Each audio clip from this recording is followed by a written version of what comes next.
Yes, alright, nkulamusiza kwenye mukwano gwange naje sinzo bango otuliza we bali kwekumira ku Yugi Updates TV. Olwaleero ennaku z'omwezi nga 2 tukimanyi bulungi nnyo eri mutwe Edward Ssebuufu eyawambibwa n'atwalibwa mu custody z'abakuumaddembe military custody wabadde atwalibwa mu kooti eri e Masaka. Obudde ne waffe bwakinyika gobe kakuba kawandagirira simanye ye wammwe ne kansubira nammwe embeere bakola bulungi nga ffe ne waffe. Olwaleero parliament wezemu okuwulira UPDF Amendment Bill, the second hearing, era bigenda maaso era tujja kubanga tubibategeeza mutegeere ki ekigenda maaso mu ggwanga lyattu Uganda. Abali emitala w'amayanja mmwe mbalamusizaako nnyo, abali mu diaspora, abali UK, Canada, Qatar, Oman, Dubai, Saudi Arabia, abali mu Dubai mbatumiddeko nnyo mubale kwekumira ku Yugi Updates TV. Abali mu kiyumba munamuna bagenda maaso n'okakalabya emirimu gyammwe buli wooli nga okola ky'oteekeddwa okubanga okola nga kyekigatta ku bulamu bw'ensi eno kutegeeza nti nno okola ky'amaanyi nnyo si byangu naye tusabe Mukama Katonda ngene maaso n'obateramu obwangu buli kimu kisobole okubanga kitambula bukwakku gwe mukwano gwange ali eyo ampuliriza. Ebbanga lyetoolodde okuva eri mutwe Edward Ssebuufu bodyguard wa President Robert Kyagulanyi Ssentamu amanyikiddwa nga Bobi Wine akwatibwa era ng'ono yakwatibwa mu Mukono municipality n'atwalibwa ebitongole ebitaategerekeka wabula yalabibwako abaamutwala nga bambadde bifaanaganako n'ebyo bitongole bikuumaddembe aba Special Force Command kigambibwa bye bawamba eri mutwe. N'oluvannyuma yanoonyezebwa ebbanga lyetooloola nga bamunoonya mu custody za poliisi nga bagamba nti tebamulabako. Ne poliisi nevayo nerangirira nga nti edi mutwe temulaba mu custody zaabwe. Oluvannyuma Chief of Defence Force Muhoozi Kainerugaba mutabani wa Mwami Yoweri Kaguta Museveni yavayo ne yeewaana nga yali alina edi mutwe era nga amuteresa mu basement ye ng'agenda muyigiriza luswa gundi ng'agenda kubanga amuyigiriza Lunyankole ng'omukwano gwange ali eyampuliriza. Oluvannyuma yapostinga ebifaananyi ebyali biraga embeera za edi mutwe ze yali alimu naye nga teziwomya nakabululu ng'asigazzaako kikuba mukono ng'embeera gy'alimu si nnungi nga yenna akubiddwa amenyeddwa amaaso ekifuba enviiri tekuli nga yenna ajjudde blues gwe mukwano gwange. Akabonero akaali kalaga nti ono yali akinyuzibwa mu bukambwe obutagambika wabula olunaku olwaleero edi mutwe waleeteddwa mu kooti okusobola okulaba nga bamusalira omusango ogwo gwe bamupaatiikako gwe bamuteekako oluvannyuma lwa Muhoozi okumuta ate n'amudetaininga mu prison. Wabula bino byonna nga bigenda mu maaso emabegakaawo tukimanyi bulungi nnyo nti ekitongole ekya Uganda Human Rights Commission kibadde kijja kipressurizinga Muhoozi Kainerugaba ne UPDF balilizinge edi mutwe olw'ensonga nti nno embeera ye gyalimu mbi era nga yeetaaga medical treatment.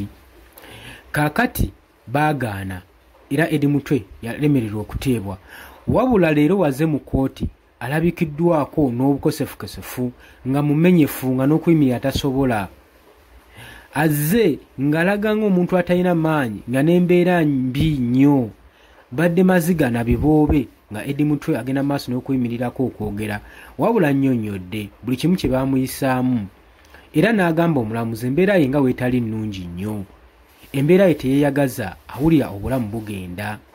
Jjukira nti nno mu kunyumya olugero lwe nga lubululako pulezidenti wa Robert Kyagulanyi Ssentamu mukama we yagamba bano babadde bampisa bubi buli ku makya kwe kunkuba amazzi ne waya za solide buli ku makya saako n'okunsqueezinga private parts saako n'omukuba amazzi n'emmere nga gyalya agiryamu omulundi gumu nga n'amazzi gabadde anywa ge gabadde galimu omusaayi oguva mu ye nga bamutulugunya.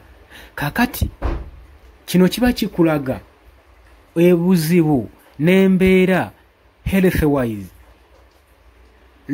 edi mutwe ono gyalimu newankubadde ekitongole ekikulira kya prison nga kiyita mwogezi waakyo kyavaayo nekigamba nti nno edi mutwe twamulisiivinga era netumuwa treatment gyali asaanidde okuba nga afuna.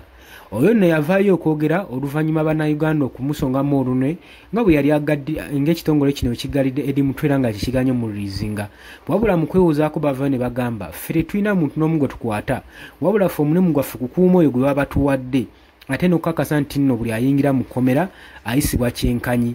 Ffe ebiragiro bye twafuna kutereka edi mutwe namuwa medical care eri mu busobozi bwaffe gye tuyinza era kyekyo kye twakola.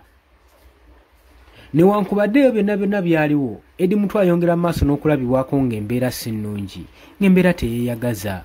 Wakati nga Parliament egenda maaso okuyisa UPDF Amendment Bill eneefuukidde abantu akayinja mu ngatto, ndowooza olaba bano bonna bakinyizibwa bitongole CFC UPDF tebanaba kubanga bayisa biiru, olabe embeera bano gye balimu n'engeri gye bakwatibwamu.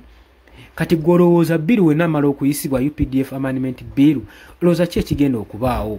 Olowooza embwa eneeba tegenze kumeketa mberenge oba kugaaya mmwanyi? Kubanga olw'ensonga abantu bangi batandise okuteekebwako etteeka erya masholo, kyokka nga ne biiru tennaba kubanga eyisibwa. Kati olowooza bw'enaayisibwa bannayuganda bagenda kubanga batuntuzibwa batya? Embeera ki gye bagenda okubanga bayitamu? Ekyo kye njagala mutegeere. Tunulira Eddie Mutwe musajja wattu, embeera gy'ayitamu, ammiddwa n'okutwalibwa okufuna medical treatment esingako kaawo. Kino kye bayita masholo. Singa etteeka lino liyisibwa, embeera bannayuganda gye mugenda otandika okuyisibwamu, wandibanga ogaago tebijja kukwatako era tojja kulaba ngeri ki gy'onootuukayo, naye bijja kumala byetooloole bikutuukeko. Leero nga Parliament etudde ng'ekola second hearing mu UPDF Amendment Bill, ababaka ba Parliament ku ludda oluvuganya gavumenti aba opposition balabiddwako nga bafuluma Parliament, nga beesandaga nga bafulumya Parliament, nga bagamba Honorable Right Speaker nti engeri gye mugenda okuyisa biiru eno era nga muli bamalirivu, wabula ffe tetuli mu mbeera ya kubeerawo nga mugenda maaso n'okuyisa bino ebintu ebigenda maaso n'okukinya eggwanga, era mutukkirize tubaabulire. Era ne bambuka Parliament, era olutuula tebaluwulidde era bo tebamanyi na kigenda mu maaso. Jole Sonyonyi tabandaza agenze maaso n'okukulemberamu opposition banne, ne bakwata ekkubo ne batindigga ne baabulira Parliament, ne bagamba ewannyo waawo, bagambye awannyo waawo kasita ensisinkagano teba yalumu n'enkejje wooti amazzi galeka mu nnyanja n'eddamu n'egasinkanira mu luwombo, era bakutte ekkubo ne bafuluma Parliament. Kakati ebigenda mu maaso ebyokwagala okukaka biiru eneyisibwe bye bimu ku bigenda mu maaso n'okubonyaabonya abaana ab'ekibiina kino ekya National Unity Platform eri abakulembeze baakyo saako n'abawagizi baakyo, okugenda okulaba nga bafuna omwaganyo okusobola nga babayoola omulundi gumu, bakooye embeera ey'okuba nga bakwatayo omwomu, naye wano etteeka erinaayita basobola okujja n'ekiminuka ne basimba omulundi gumu ne babayoola omulundi gumu. Ekyo kye kitegeeza kale gwe yenna ng'oli eyo ng'owagira etteeka lino nkutegeeza nti onooba tomanyi kyokola, naye bwe linaba liyise ojja tegeera ensobi ezibadde zigenda mu maaso n'okukolebwa. Bano be mulaba abagenda mu maaso n'okupresentinga reforms ze baakoze ku biiru eno, bakakasa biiru eno nga weeri obulungi, bakakasa biiru eno nga weeri obulungi, nga wejjuddemu ebinnonogo, nga wegenda okuyamba eggwanga. Abo bonna bali ku ludda olwa gavumenti era eri mu buyinza, era bo balowooza nti kasita nga bali ku sayidi eri ereese biiru eintroducinze ekirowoozo, bo tebajja kukwatwako ate n'oluvannyuma lw'okuweebwa ekyogi mu miro. Kati olabira ddala nga bo tebakwatako, n'essaagala otwala endowooza zaabwe ze bagenda mu maaso n'okupresentinga zikusiba akatambaala mu maaso ku bikolwa ebigenze mu maaso, obirabyeko n'amaaso go ng'ebikolwa bino bibaawo nga UPDF egenda mu maaso n'okutuntuza bannaggwanga naddala ba civiliani. Kati olowooza kinaaba kirowoozo kirungi Amendment Bill eno eya UPDF okubanga eyisibwa ate nga ne Supreme Court yagikubamu dde ebituli ng'egamba nti nno eno biiru terina kubanga eyisibwa?